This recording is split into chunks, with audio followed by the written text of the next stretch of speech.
students, we welcome you all at Target IS online classes. Or as we all know that we have completed future continuous in our previous class, and today we have the class of future perfect. Fine. So today we'll discuss and study about the future perfect, what actually the future perfects are. Fine. And in the same video we are also just going to finish the future perfect continuous.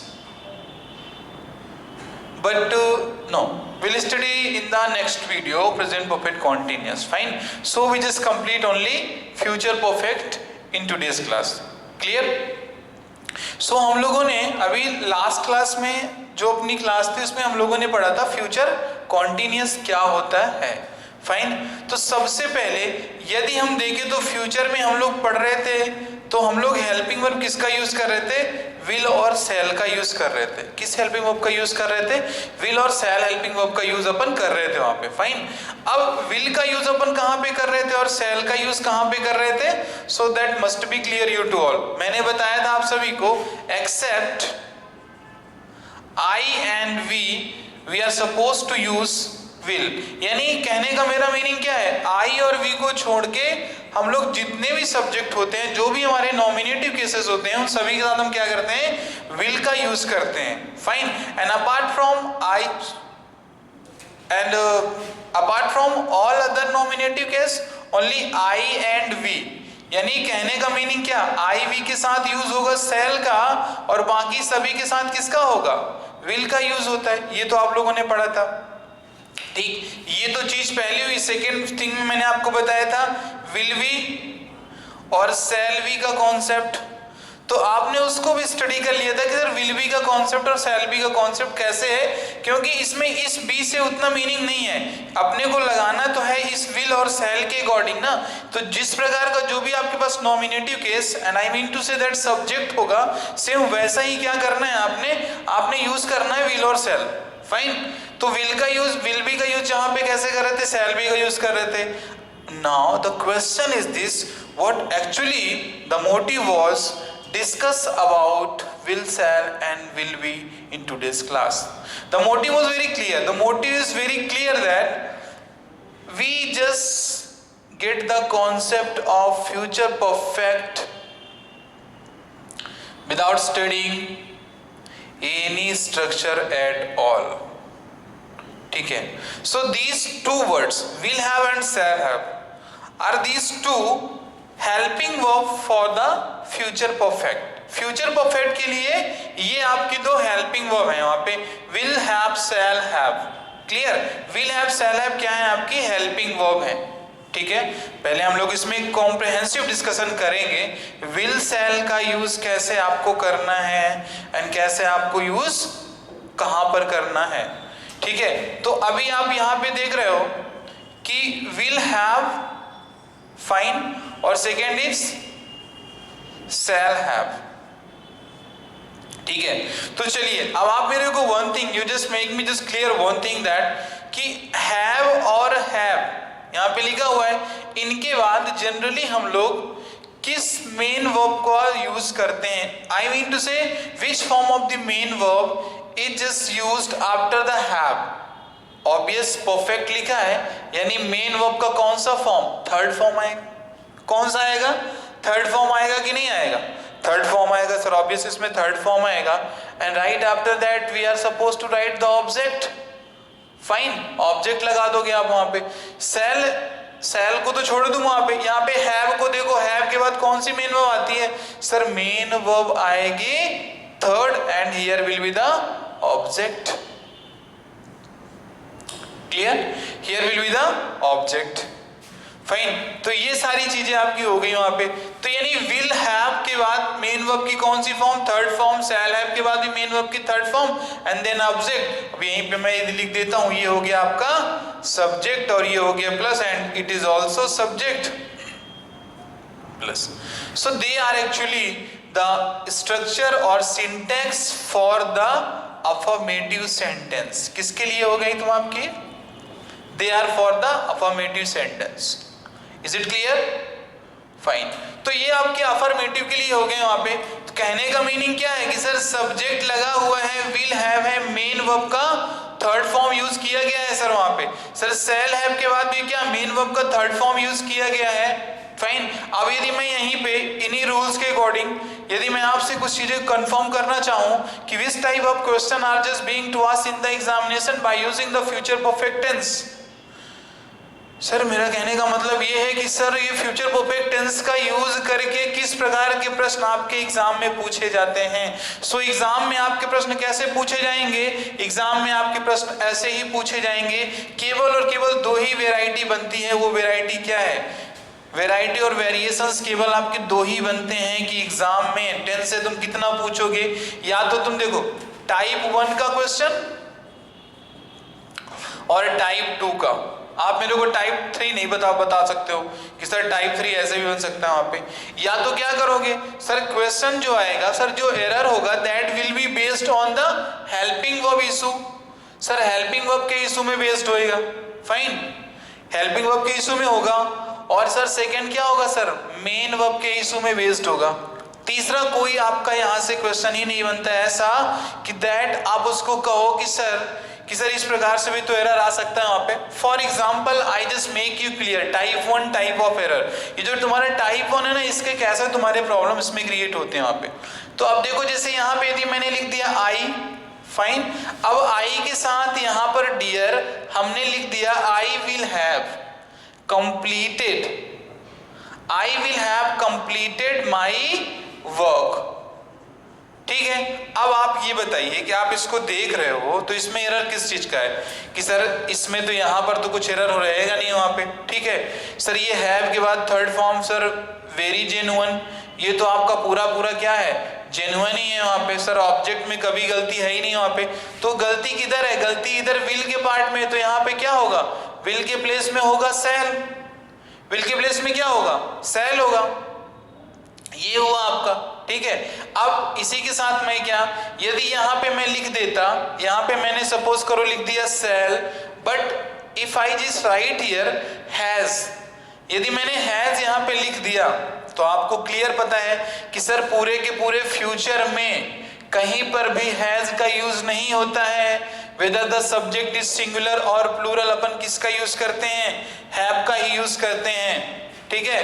तो ये हुआ। अब main verb का जो issue आएगा, तो जैसे मान लो वहां पे कहीं पे लिखा हुआ है Mohan will have wrote a letter, तो Mohan will have wrote a letter तो गलत होगा ना आपका, क्योंकि Mohan will have written a letter हो सकता है आपका, वो सही हो सकता है, Mohan will have written a letter, लेकिन Mohan will have wrote letter गलत होगा। Why this will be the incorrect, because there is a use of second form of the main verb and we have just committed with the third form of the main verb in the perfect of future. It must be clear you to all, ठीक है। क्योंकि अब ध्यान देना कि हम लोग tense की सीरीज में किधर पहुंच रहे हैं, हम लोग इसको फिनिश कर रहे हैं धीरे धीरे वहां पे, हाँ। तो अब इसको फिनिश करने के साथ साथ क्या है, it is the duty of a teacher that he just make you that how many types of questions can be just form or can be just asked in your examination with respected tense। जो भी आपके past tense है, जिसको भी आप पढ़ रहे हो, उससे कितने प्रकार के क्वेश्चन पूछे जा सकते हैं। तो अभी यदि मैं आपसे पूछूं that total how many types of questions can be asked, how many types of questions can be asked in your exam by using tense। Tense का यूज करके कितने प्रकार के बन सकते हैं, तो कोई बता सकता है, कोई बता सकता है कि सर कितने प्रकार के बन सकते हैं, हाँ। चलो अब देखो ये अपना अपना पर्सनल एनालिसिस होता है, because I have just already made it analytic, ठीक है। मैंने इसको एनालाइज कर लिया, इसको मैंने इसको एनालाइज कर लिया वहां पे। अब देखो इसमें केवल और केवल तो क्या सर, बेसिकली आपके सर दो प्रकार के क्वेश्चन पूछे जाएंगे, टू टाइप, यानी सर टाइप 1 होगा और टाइप 2 होगा। और जो सर टाइप 3 आएगा ना, तो वो टाइप 3 कौन सा होएगा आपका? टाइप 3 आपका हो जाएगा सर सिंस और फॉर वाला, ठीक है। टाइप 3 आपका हो जाएगा सिंस और फॉर वाला, और टाइप 4 आएगा आपका कौन सा? सर टाइप 4 बनेगा, type 4 sir use of after and before.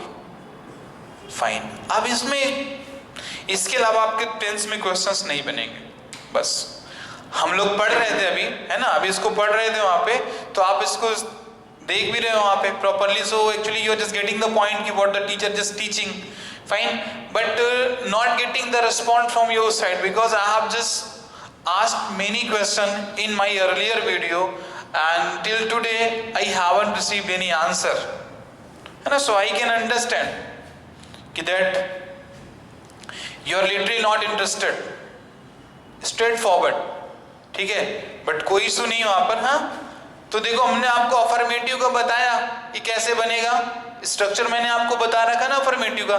इसके एग्जांपल्स यदि आपको करने तो इसके एग्जांपल्स आप देख लो, यहाँ पे मैंने लिख दिया I shall have written 2 stories, पहला आपका हो गया एग्जाम्पल, फाइन। सेकंड क्या बनेगा एग्जाम्पल आपका? फर्स्ट एंड सेकंड क्या बनेगा? सेकंड बन जाएगा he will have called to his father, third बन गया आपका, फाइन। अब इसी का जैसे मैं बात करूं कि नेगेटिव क्या बनेगा इसका, तो नेगेटिव क्या बना, आपको पता होना चाहिए कि सर नेगेटिव बनाने का एक बहुत बेसिक सा फंडा होता है सर कि हेल्पिंग वर्ब और मेन वर्ब के बीच में अपने को नॉट लगाना पड़ता है।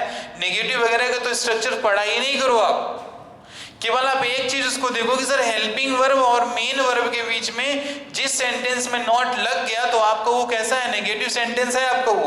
तो अब आप देखो ये हेल्पिंग वर्ब, ठीक है, अब इसको तुम क्या कहोगे? ये हैव को क्या कहोगे? क्योंकि सर बेसिकली सर यही तो हेल्पिंग वर्ब यूज हो रहा है वहां पे, ठीक है।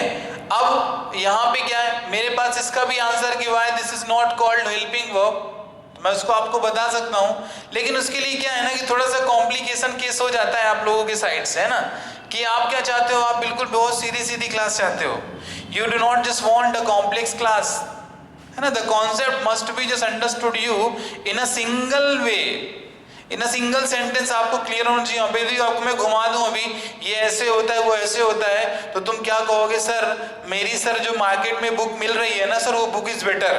तो आप ये बताओ कि उस बुक को पढ़ के कितने व्यक्ति तुम आज तक सीख लिए हैं कि मैं इसको मान लूं कि that you are also just going to utilise that particular book, and after utilisation of that book you must be able to understand the every concept of the English grammar। आप बताइए, ठीक है, तो वो सारी चीजें हो जाती हैं वहां पर। अब देखो करना क्या है, मैंने आपको बताया कि हेल्पिंग वर्ब, तो जब कभी भी आप देख रहे हो ना तो ये देखो आपके ये पेयर में है कि नहीं, कि सेल भी है सर, हैव भी है, विल भी है और हैव भी दिया गया sir, it is actually the main verb, fine. तो आपको करना क्या है, आपको केवल और केवल क्या करना है, यहाँ पे नॉट लगाना है। जैसे ये दो है ना, तो दो के बीचों बीच में क्या करना है आपको, you have to use not, shall और हैव के बिटवीन में नॉट का यूज करना है। आप इस चीज को बहुत क्लियर रखें। मैं आपको again and again I am just reminding you that कि हेल्पिंग वर्ब और मेन वर्ब के बीच में नॉट लगाना है, आपको नॉट लगाना है। तो यहाँ पे फ्यूचर में कहाँ लगेगा, सेल और हैव के बीच में लग जाएगा। जैसे आपने कल की क्लास में जो विल भी सेल भी था तो कहाँ पे लगाया था नॉट, आपने विल के बाद नॉट लगाया था और फिर यहाँ पे आपने बी लगा दिया था, लगाया था ना। So this is actually the concept, that's why we have just asked to you that where you are just supposed to put the not in the negative sentence, ठीक है।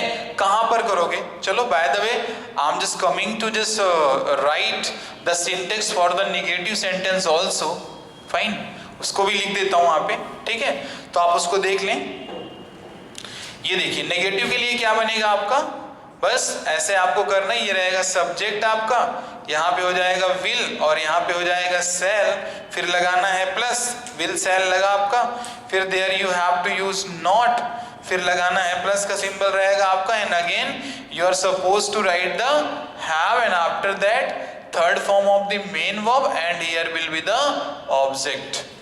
विजिबल है? हाँ, फाइन। तो subject will shall, will shall मतलब समझ रहे हो ना क्या, विल ऑब्लिक सेल है कि sir according to the subject you are suppose to write the will और सेल। ठीक है, नॉट का यूज करना है आपको इसके बाद, ठीक है, नॉट का यूज कर लीजिए आप, फिर नॉट के बाद आपको हैव का यूज करना है, हैव के बाद आपको थर्ड फॉर्म का यूज करना हो। ठीक है, क्लियर? एग्जाम्पल्स कर लो आपको, यदि मैंने पहले भी बताया आपको यदि करना है तो, जैसे मैंने यहाँ पे लिख दिया, मैंने यहाँ पे लिख दिया सुमन will not have completed her work। ठीक है, तो अब यहां पर देखो, ये देखो विल यहाँ पे है, हैव यहाँ पे लिखा हुआ है, तो अब सर आप देखो सर ने क्या किया है, ये विल हो गया आपका और ये हैव हो गया, नॉट कहाँ पे लगा है, बिल्कुल बीचों बीच लगा है ना, in between will and have we have just written the not, तो थिंग मस्ट बी क्लियर। ठीक है, आप इस चीज को देखो, Suman will not have completed her work. ठीक है, तो ये चीज आपकी हो गई वहां पर, फाइन। इस चीज को आप थोड़ा सा क्लियरली इसको देख लो आप वहां पे। ठीक है, ऐसे एग्जांपल्स बहुत से हो जाएंगे। अब जैसे यदि मैंने यहाँ पे लिख दिया तो ये हो जाएगा I shall not have called a man in the school. ये लो बन गया सेंटेंस आपका। कुछ भी बनाते रहो, आपको है भाई जो भी बनाया वो सेंटेंस बनाते रहो, but your syntax must be just clear that according to the subject there must be agreement of the verb, है ना, क्योंकि सब्जेक्ट वर्ब एग्रीमेंट यही कहता है कि सब्जेक्ट के अकॉर्डिंग वर्ब को एग्री कराना ही सेंटेंस की एक्यूरेसी और सेंटेंस की लाइबिलिटी को बताता है। ठीक है, अब अपने पास बचा हुआ है क्या, थर्ड बचा हुआ है इंट्रोगेटिव। कौन सा बचा हुआ है? इंट्रोगेटिव बचा हुआ है। तो इंट्रोगेटिव के लिए आप क्या करोगे, so you are just only just suppose to write down the will and shall, thereafter you need to just write the subject, then you have to write the have and thereafter third form of the main verb and object and here will be the marks of question. ठीक है, वहां पे question mark लगा होगा आपको वहां पे। ठीक, अब जैसे इसका एग्जांपल की मैं बात करूं तो एग्जांपल फॉर दिस, तो आप इसके एग्जांपल को देख सकते हो। यहां पे मैंने लिख दिया विल और यहां पे मैंने लिख दिया राम। ठीक है, मैंने लिख दिया will Ram have, will Ram have gone to Ayodhya, gone to Ayodhya.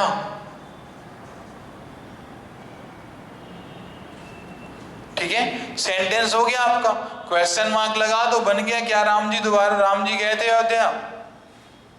ठीक है, आप इसको देख सकते हो वहां पे। सेल से भी बनाना है तो सेल से भी बना लो, shall we have gone to Mumbai, but corona लगा है देख के। ठीक है, तो ये सेंटेंसेस आप कैसे बन जाएंगे। ठीक, अब जो हमारी नेक्स्ट क्लास होगी ना, नेक्स्ट क्लास में अपन करेंगे क्या, so we have the planning actually next class के लिए। अब नेक्स्ट क्लास में प्लानिंग अपन क्या करेंगे, we are just going to just arrange and going to be just aware to the question. I mean to say that how many types of questions can be asked in the examination by using tense. So today I just told you that there are 4 types of question, type 1, type 2, type 3. तो जो मैंने types आपको बताया ना कि उन type में type 1, type 2 and type 3 and type 4, तो पहला टाइप मैंने आपको क्या बताया, पहला type will be based on the helping verb, sir second type will be based on the main verb, third type will be based on the since and for, and fourth type will be based on after and before। बस इतना आपको करना है। तो इसका आप इसका एक प्रॉपर रिवीजन आप इसको लेके रखो, बिकॉज धीरे धीरे अपनी क्लास क्या है ना कि अपनी क्लास थोड़ा सा भी एक लेवल को पकड़ना स्टार्ट कर देगी। हाँ, and as you do not want to study the classes of tense ना, that's same as here also. मेरे को भी ना ये जो नहीं बोलते हैं कि इस टाइप के मेथड में ना टेंस वेंस को पढ़ाना अच्छा मेरे को नहीं लगता वहाँ पर, but what can I just do, fine, I am here just for you, so that's why this is my duty to teach you. ठीक है, ये बताना पड़ता वहाँ पे. बाकी लेकिन क्या है, जो अपन कल से इसकी क्लास स्टार्ट कर रहे हैं ना वहाँ पे, उस चीज़ को वहाँ पर देखना आप वहाँ पे. ठीक है, कि ये इसमें आपके जो इश्यूज हैं, ये सारे issues we are just going to clear. Fine. तो जो भी मैंने अभी आपको बताया ना आज की क्लास में, उनको एक प्रॉपरली एक मोड में उसको अच्छे से इसको रिवाइज आप करो वहाँ पे. ठीक है, एंड जो भी क्वेरीज होती हैं आप उसको कमेंट में राइट डाउन कर सकते हो आप वहाँ पे. ठीक है, और ज़्यादा से ज़्यादा लोगों तक इस वीडियो को पहुंचाओ, क्योंकि जो आपके नीडी हैं, फ्रेंड्स हैं, ब्रदर हैं, सिस्टर जो भी हैं, तो वो उसका मैक्सिमम इसका यूटिलाइजेशन कर सके वहाँ पे. सो ठीक है, so thank you guys and have a cheerful day.